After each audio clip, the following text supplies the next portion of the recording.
الرحمن الرحیم. دیکھو میرے بھائیو، 2-3 دن سے ایک ہی بات کہہ رہا ہوں کہ رمضان المبارک کو اب 24 گھنٹے بھی نہیں ہیں.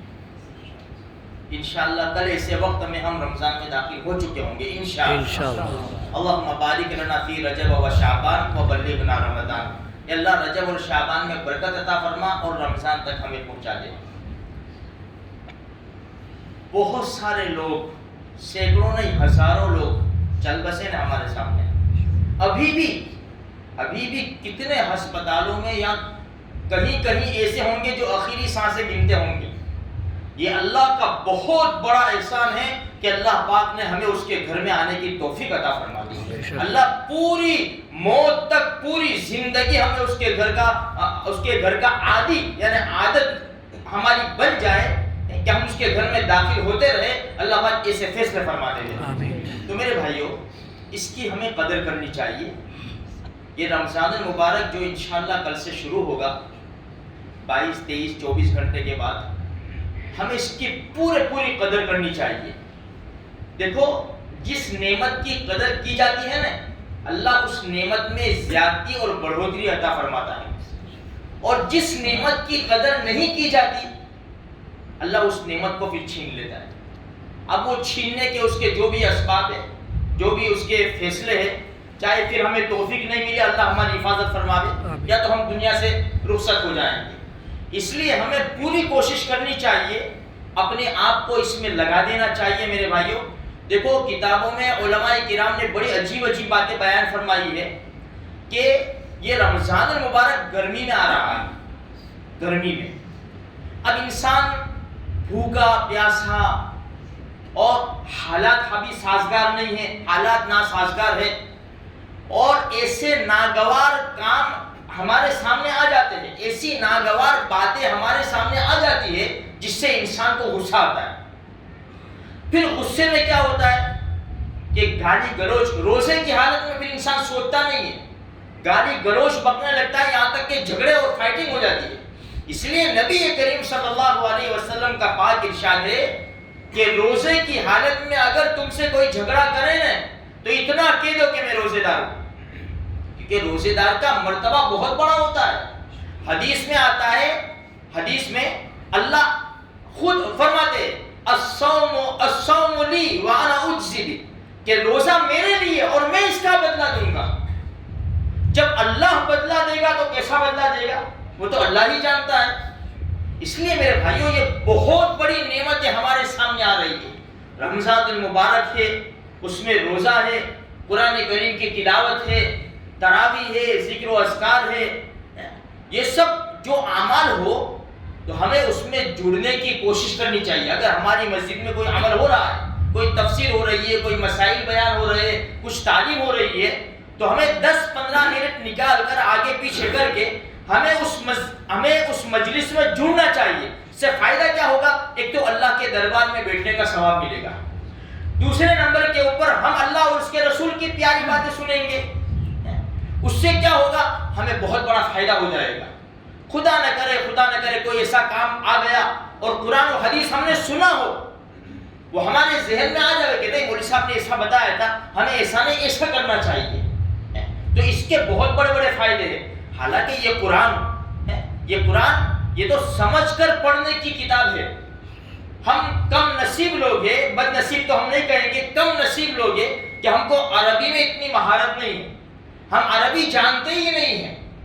اس لیے جو لوگ عربی جانتے ہیں وہ قرآن پڑھتے ہیں تو ان کی آنکھیں اشکبار ہو جاتی ہے، کبھی ہنسنے لگتے ہیں، کبھی اتنا خوش ہو جاتے کہ اللہ کا قرآن کیا کہہ رہا ہے.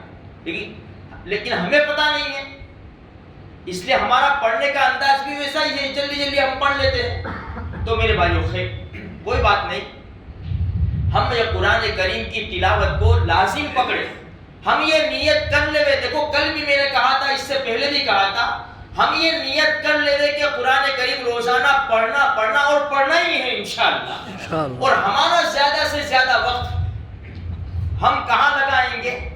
اللہ کے دربار میں لگائیں گے، اللہ کے ذکر میں لگائیں گے. مسجد میں بیٹھ کے باتیں نہیں کریں گے، اللہ کا گھر ہے. میں تو کہتا ہوں دوستوں میں بھی ابھی چھوڑو, باتیں مت کرو, اللہ کا ذکر کرو. یہ رمضان المبارک کا مہینہ, ارے میرے بھائیوں, نفل اس کا فرض کا درجہ مل جاتا ہے اس کو. یعنی فرض ادا کرنے کا جتنا ثواب ملتا ہے اتنا نفل ادا کرنے کا رمضان میں ملتا ہے. اور ایک فرض ادا کیا تو 70 فرضوں کے برابر ثواب ملتا ہے. الحمدللہ ثم الحمدللہ. رمضان میں صبح میں لوگ الحمدللہ آتے تھے اور ابھی بھی آئیں گے انشاءاللہ, لیکن بہت سے نوجوانوں کو دیکھا گیا کہ پوری رات گزار دیتے بیٹھکوں کے اوپر اپنے دوستوں کے ساتھ. جیسے سحری کا وقت ہوا, سحری کھائی اور سو جاتے ہیں. اب یہ بد نصیبی ہے, یہ کم نصیبی نہیں, یہ بد نصیبی ہے کہ پوری رات نکالی. جب اللہ نے بلایا تو بجائے ادھر آنے کے ادھر چلے گئے اور سو گئے. فجر کی نماز, وہ بھی رمضان المبارک کے مہینے کی فجر کی نماز چھوڑ دے میرے بھائی. اچھا, اب یہ تراویح کا مسئلہ, ایک تراویح کا جو سجدہ ہے نا, سجدہ, ایک سجدہ, اس کے اوپر اللہ کیا کیا دے گا میرے بھائیوں, ہمارے تو دماغ میں اترنے والی بات ہے. 1500 تو نیکیاں ہے, جنت میں محل ہے. اب خالی محل تھوڑی ملیں گے, خالی محل ملیں گے, محل کے اندر تو ہوگا نا سب, یہ سب یعنی سمجھے نا آپ, ہاں سب ہوگا جنت کے اندر. پھر ایک نہیں ملے گی, کم سے کم تو 70, کم سے کم 70. پھر تو کتنی بڑھتی چلی جائے گی وہ تو اللہ ہی جانتا ہے. اور قرآن کہتا کیا ہے, دیکھو ہم نے ان کو کہاں رکھا ہے, حور مقصورات فی الخیام, خیموں میں ابھی رکھا ہے ان کو. لم یطمثن انس قبلہم ولا جان, اسٹیمپ ہے, یہ قرآن کا اسٹیمپ ہے.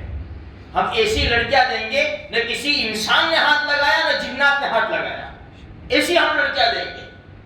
تو میرے بھائیوں, یہ چھوٹی سی محنت کر کے اتنے بڑے بڑے انعام حاصل کرنے ہیں ہمیں, اس سے بھی اگر محروم رہ جائیں گے تو پھر جائیں گے کہاں.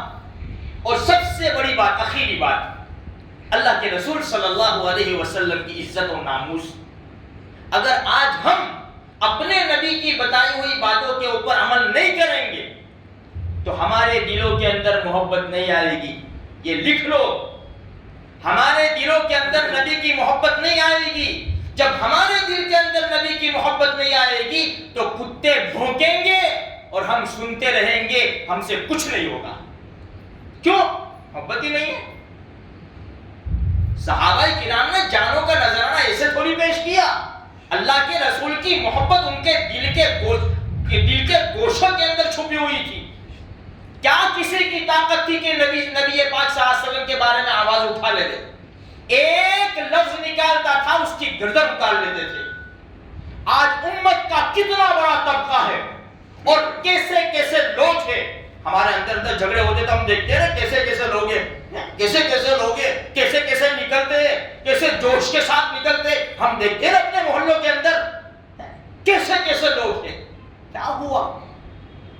اور ایک کے بعد مہینہ نہیں جاتا نا پھر ایک دشمن کھڑا ہوتا ہے, مہینہ نہیں جاتا کہ پھر مسلمانوں کو ٹھیس پہنچتی ہے. اس لیے میرے بھائیوں, اپنے نبی کی محبت کب آئے گی؟ نبی کے طریقوں پر چلنے سے محبت آئے گی, ورنہ محبت نہیں آ سکتی. اللہ تبارک و تعالی مجھے بھی, آپ کو بھی, سارے مسلمانوں کو اللہ اور اس کے رسول سے محبت, سچی محبت کرنے کی توفیق عطا فرمائے. آمین.